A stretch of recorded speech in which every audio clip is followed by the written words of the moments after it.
I beg to move this House do now adjourn. The question is that this House do now adjourn. Richard Burgon. Thank you, Madam Deputy Speaker. And the reason that I've sought this adjournment debate on internet service providers and suicide-related content online arises from a terrible tragedy that happened in my own Leeds East constituency. My constituent, Joe Nihill, was aged just 23 when he took his own life back in 2020 after accessing a horrific website. Now, this website has its purpose, something which should, and which I know will, alarm every member across this House. This website is dedicated to pushing people towards suicide. And in fact, this website, which I won't name for reasons of public safety, was a subject of a BBC investigation linking it to more than 50 deaths in the UK, but it's linked to many more deaths around the world as well. And the BBC investigation rightly identified multiple warnings to the UK government by coroners and a number of police investigations. That BBC investigation took place a year ago. And just so the House is clear, this website pushes people to suicide by encouraging suicide, by actively attempting to dissuade people from seeking mental health support, by actively attempting to dissuade people from seeking the support of their family and friends. It provides instructions for people on how to take their own life. It has links to where substances can be purchased, and it's even live streamed suicides. I will give way. Madam Deputy Speaker, can I commend the Honourable Gentleman for Leeds East for bringing this forward? I spoke to him before the adjournment debate, and I have to say that this is an issue that needs airing, and the Honourable Gentleman is doing us all a justice by doing this tonight. I'm aware that some streaming services such as Disney Plus, etc., will put disclaimers in place for graphic self-harm suicide scenes. Netflix indeed even took a step further than this, and that for their programme 13 Reasons Why removed the final episode as it contained a highly graphic scene of suicide which we found distressing. Does the honourable member agree that there must be a responsibility in screening services to screen suicidal scenes in response to their target audience, age, range as an industry standard? In other words, what we're asking for tonight is the Minister and this Government to take action. Thank you. I thank the honourable member for his intervention. Of course, he's correct that everyone should exercise great moral responsibility when putting stuff out there for people to see and be influenced by. Joe Nihill's mother, Catherine, and Joe's sister-in-law, Melanie, have run, in the wake of that tragedy, an inspiring campaign to stop happening to other people what happened to Joe back in April 2020. And Joe, before he took his own life, left a note for his family. And in that note, he actually asked his family to do everything they could to get this website taken down so that others weren't pushed down the same path that he was pushed down. And I have to say that Catherine and Melanie have actually saved lives as a result of their interventions, personally preventing people going down this path. But of course, what's needed is not the heroism of people like Catherine and Melanie. That saved lives, but it's not enough. What's needed is a change in the law. And of course, I welcome the advance made in this regard through the Online Safety Act. And I'll turn to that point later. I will give way. I thank the honourable gentleman for giving way, and I also congratulate him on securing this really important debate. I have a constituent, David Parfitt, who's been in the news about his son Tom, who sadly took his own life following his visits to a very harmful site, quite possibly the same one the honourable gentleman was talking about, which promotes how you can take your own life. And he sourced poisoned that way, took his own life. There are 97 Britons, Madam Deputy Speaker, who've lost their lives following use of this website. We need to take action on these very small but very harmful websites.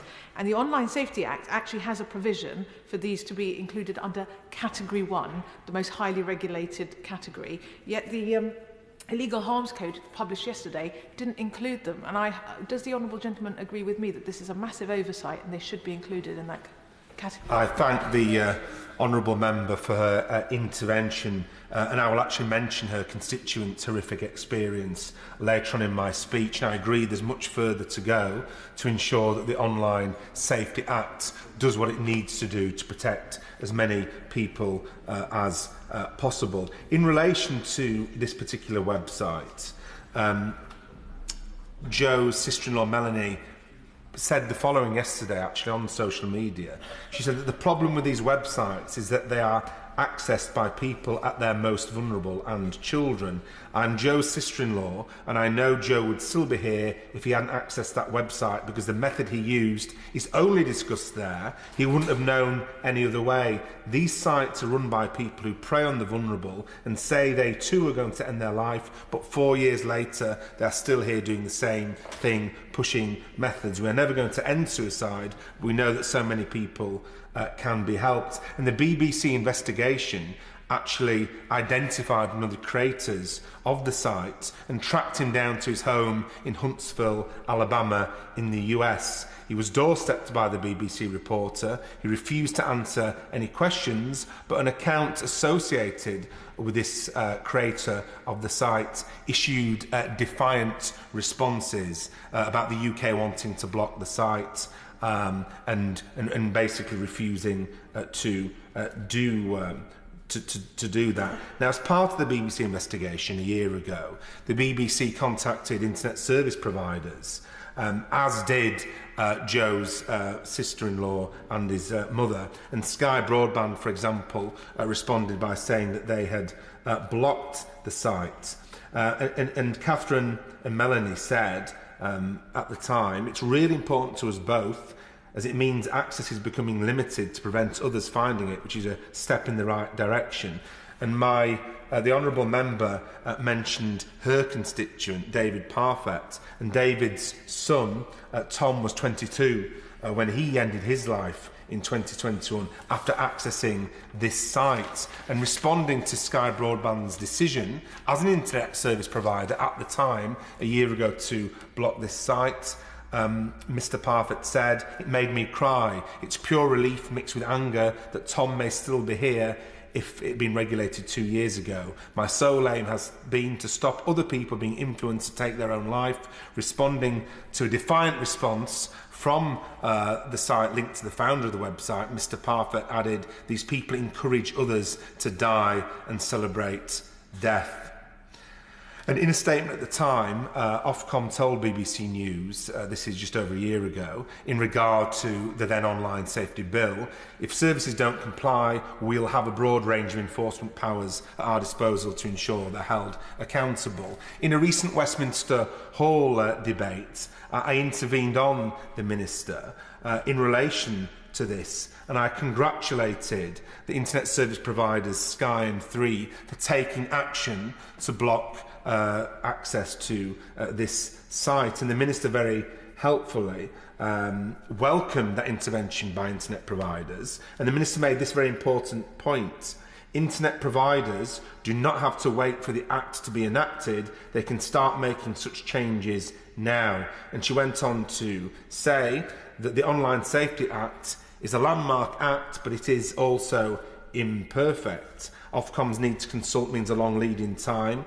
And the Minister then said, although it's important to get these matters right, that can often feel frustrating. So it's right that internet service providers do the right thing and take responsibility. So just as Joe's family have been contacting internet service providers, so have I as well. I very much welcome the fact that 3 has responded to representations by blocking this particular site, which I won't name, Sky as well.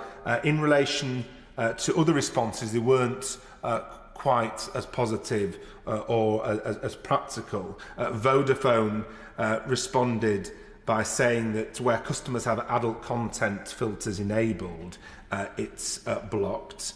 BT responded by saying that our fixed network level broadband parental control settings for all ages block the site. And then Virgin Media stroke O2, their response to me really concerned me, actually, and I want to put this on the record. They originally came back to me saying that they would block this site if a court order told them to. And I think we need to be clear about this. It's not impressive to say if a court tells us to do something, we'll do it. A court order is a court order, and you have no choice other than to comply. And Virgin Media O2 also referred to people changing settings so they can't access this site. I think they need to get real, because somebody who's in the mind to be considering taking their own life, somebody who's struggling to control that impulse, is not likely to disable that setting to stop themselves from looking at that. So I think they need to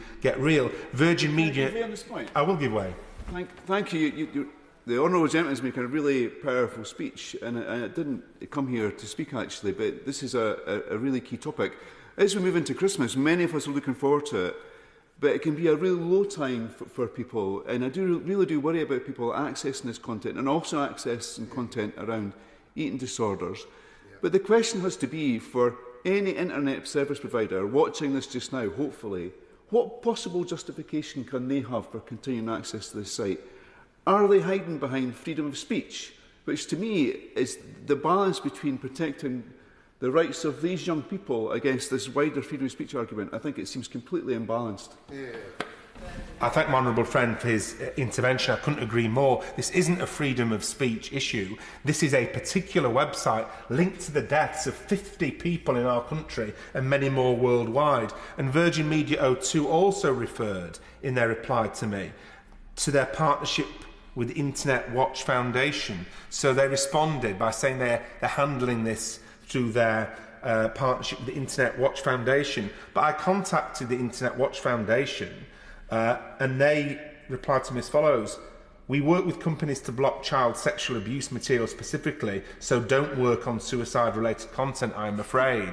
And so this was a poor reassurance from Virgin Media, pointing to their partnership with an organisation which does great work, I'm sure, but not in relation to this specific issue. I then pressed Virgin Media O2 further, and they said that we will review the specific website you raised with us and consider if further action should be taken. Now, of course, further action should be taken. Of course, there are technological limits sometimes that mean a block can't be 100% effective, but lives can be saved and will be saved by restricting the number of people who access this site. I also want to put on record that I've had no answer from EE. The EE should answer and they should act, and I'd encourage all internet service providers to do the right thing and in whatever way they can block this specific site linked to 50 UK deaths and also the subject of police investigations, as we understand it, and also referred to in various coroners' reports. But to give a sense of the scale of the challenge, 3 UK has kindly provided me with data today that shows that they have blocked 10,025 attempts to access URLs they have categorised under suicide and self-harm over the past month alone. That's just over the past month alone. So 3 UK should be congratulated on what they've done, and the fact that they can inform me about the number of attempted accesses to sites like this that they blocked shows you why it's fundamentally necessary for other companies to do the right thing. I also want to move on to the fact that the site is hosted by Cloudflare, a major company with a good reputation and a corporate office in London. I want to draw the House's attention, and I emailed the Right Honourable Member earlier about this, that on the 31st of October 2023, the Right Honourable Member for Goole and Pocklington, as his constituency is now, raised a written question which was passed to the Home Office. He said, to ask the Secretary of State for the Home Department whether her department has held recent discussions with Cloudflare on removing the website linked to deaths by suicide reported on the BBC on the 24th of October 2023. So the Right Honourable Member was asking what had the then government done to pressure Cloudflare that hosts this particular site to themselves take it down and disrupt its operation. There was no answer given to that. As it stands, he's still awaiting a response from that question on the 31st of October 2023. I myself wrote to the Chief Executive Officer, Matthew Prince, of Cloudflare, and I wrote to him making very clear what had happened in this situation. And I said to him, the reason I'm writing to you today, this is on the 29th of May 2024, the reason I'm writing to you today is because it appears your company is hosting this website. And I would like to draw this to your attention so you can terminate your hosting of this site to protect the public in both our countries, the USA and the UK, and across the world. I know a successful company of over a decade's good standing like Cloudflare with an excellent reputation would not wish to be associated with such harmful content linked to the deaths of many vulnerable people across the world, and I detailed the whole matter as I detailed it to this House this evening. And I've put that I'll be very grateful if you could look into this matter as a matter of urgency before any more vulnerable people are encouraged or enabled to harm themselves due to this website's activities. Cloudflare ceasing to host this website would not be a contravention of the principle of freedom of speech, but a choice of a reputable and respected company not to give a platform to a website which has been linked to the deaths of 50 people in the UK alone. Such a decision by Cloudflare could well save lives. And I said it should be noted that both Sky Broadband and Free Mobile have blocked access to this website. Now, I got no response to that letter, and it's a really serious matter. So I hope that not only internet service providers will do the right thing, I hope that the major company Cloudflare will do the right thing and stop hosting this website. Disrupting its operation that way could save lives, and I believe will save lives. So just to conclude my speech, I want to ask the Minister, who's been doing a fantastic job on these sensitive issues, I want to ask the Minister a number of questions. Will the Minister congratulate those internet service provider companies who have done the right thing in taking action to block this site? Will the Minister agree with me that those who haven't, those internet service providers who haven't, should step up to save lives? Can the Minister assure me that the online safety bill, once Ofcom's powers are fully enacted, will deal with this specific site regardless of the number of people who access it, and regardless of whether or not those people are under or over 18. I find it very frustrating when the internet service providers are getting back to me referring to child protection.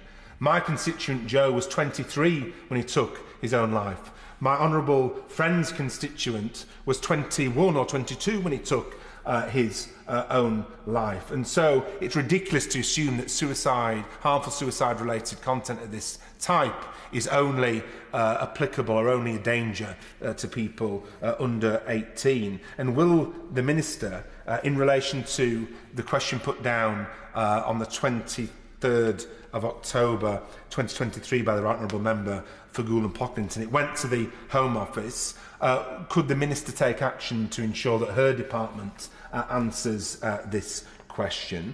And will the Minister agree that the government will contact Cloudflare as the host for this site and raise concerns and make representations, because we are talking about the deaths of 50 citizens in our country?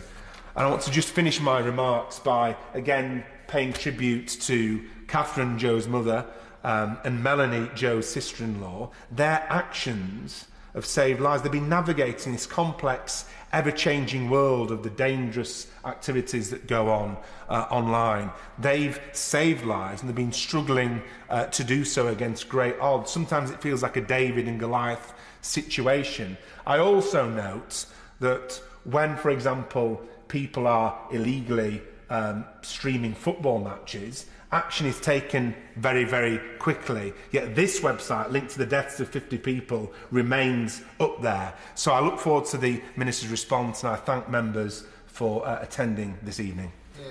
Minister. Thank you, Madam Deputy Speaker. Madam Deputy Speaker, I'd like to thank the member for Leeds East for opening this debate and for all the other colleagues who have contributed. I know it will be close to the hearts of many of us because it's about protecting the safety of everyone, including our children and young people. And this evening, I want to talk about why this issue matters and what the Online Safety Act will do about it. First, I'd like to share my deepest sympathy with the family and friends of Joe Nahil from the member's constituency, a 23-year-old man who ended his life after finding suicide-related content online. Unfortunately, stories like Joe's are not uncommon, as we've heard from the about Tom, 22-year-old young man, who also has died due to suicide. As part of our work in online safety, we speak to groups that have campaigned for years for a safer internet, often led by bereaved families. So I'd like to thank Catherine, Joe's mother, Melanie, Joe's sister-in-law, and all the bereaved families for their tireless work. We continue to listen to their expertise in this conversation. People who are thinking about ending their lives or hurting themselves might turn to the internet as a place of refuge. And all too often, what they find instead is content encouraging them not to seek help. And this deluge of content has a real-world impact. Suicide-related internet use is a factor in around a quarter of deaths by suicide among people aged 10 to 19 in the UK. That's at least 43 deaths a year. And while lots of research in this area focuses on children, it is important to recognise that suicide-related internet use can be a factor in suicide in all age groups. These harms are real, and tackling them must be a collective effort. And so, on the honourable member's first point, I would like to say that we welcome efforts by all companies, including internet service providers, in tackling illegal content so that no more lives are tragically lost to suicide. Online safety forms a key pillar of the government's suicide prevention strategy. We are clear, though the principal responsibility for this content sits squarely with those who post such hateful content and the sites where it is allowed to fester, sites which up until now have not been made to face the consequences. We know that the Online Safety Act has been a long time coming.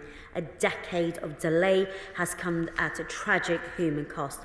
But change is on its way. On Monday, Ofcom published their draft legal harms codes under the Online Safety Act. These codes are a step change. So on the honourable member's second point, I can confirm that from spring next year, for the first time, social media platforms and search engines will have to proactively look for and take down illegal content. These codes will apply to sites big and small. If services don't comply, they could be hit by massive fines, or Ofcom could, with the agreement of the courts, use business disruption measures, court orders that mean third parties have to withdraw their services, or restrict or block access to non-compliant services in the UK. We have made intentionally encouraging or assisting suicide a priority offence under the Act. That means that all providers, no matter their size, will have to show they're taking steps to stop their sites being used for content like this. The strongest protection in the Act's frameworks are for children.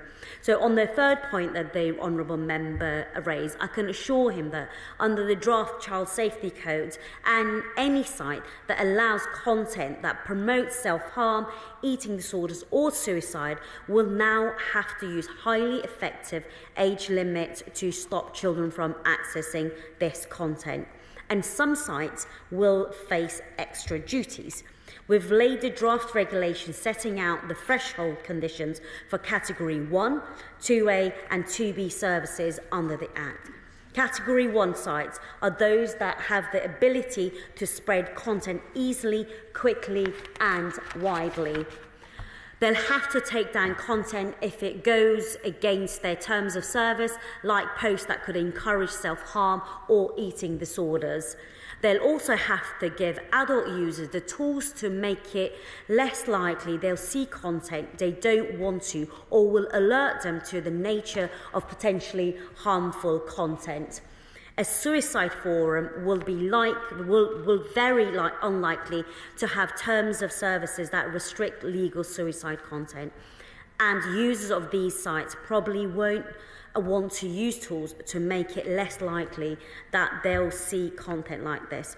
But that absolutely doesn't mean that forums like these, what people call small but risky sites... Order, order. I beg to move that this House to now adjourn. The question is that this House to now adjourn. Minister. Thank you, Madam Speaker. But I just want to make it clear that it doesn't absolutely mean that forums like these, what has been termed small but risky sites, can go unnoticed. Every site will have to proactively remove illegal content, like where there's proven intent of encouraging someone to end their life, whether they have 5 users or 500 million users. Ofcom has also set up a small but risky supervision task force to make sure that smaller forums comply with new measures, and Ofcom is ready to take enforcement actions if they don't. Because we understand that just one person seeing content like this could mean that one body harmed, one life ended, one family left grieving. So I want to, of course... I thank the Minister for giving way. The problem is the sites that the Honourable Gentleman referred to, and there are many others like it, don't necessarily fall under the illegal category, but they have extremely dangerous and harmful content. Yet there was a proactive decision made, despite a cross-party vote in Parliament, to include in the Online Safety Act the provision to include these very small and very dangerous sites in Category 1. They have been left out in the illegal codes that were published yesterday, in the Illegal Harms Code. Can she just put on record exactly why that is? Why can't this site be included under that category? Because there are all sorts of things, glamorising suicide, self-harm, eating disorders, and other hate speech that are being promoted by these small sites. They should be regulated to a high level. Minister. So, for Category 1, this is based on research regarding the likely impact of the user numbers and functionalities. It's about easy, quick, and wide dissemination of regulated user-generated content. And as Melanie Dawes set out in her letter to the Secretary of State in September, Ofcom has established a small but risky supervision task force, as I mentioned, to manage and enforce compliance among smaller services. They have the power to impose significant penalties and, as I say, take remedial actions against non-compliant services. And as I said, as the member for Leeds East mentioned earlier, I have to say, the Online Safety Act is not. It's one of the biggest steps that they, cross-government have taken on online safety. It is imperfect, it is a iterative process, and it will be kept under review. I'm going to continue. So I just want to, I want to thank my honourable friend for raising this, and for bringing to our memory John Healy and those like him who turned to the internet for help and were met with harm.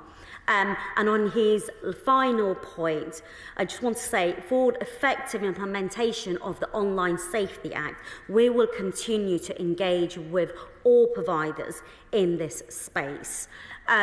I'm confident that these measures are a big step in making tech companies play their part in wiping out those harms and making the internet a safer place for all of us. And finally, on the outstanding question that he raised, I don't know if he has gone to the wrong department, but I will commit to looking that question up and make sure that the member receives a response to that. With that, thank you, Madam Speaker, and I just want to wish you a very happy Christmas and happy Christmas to the whole House.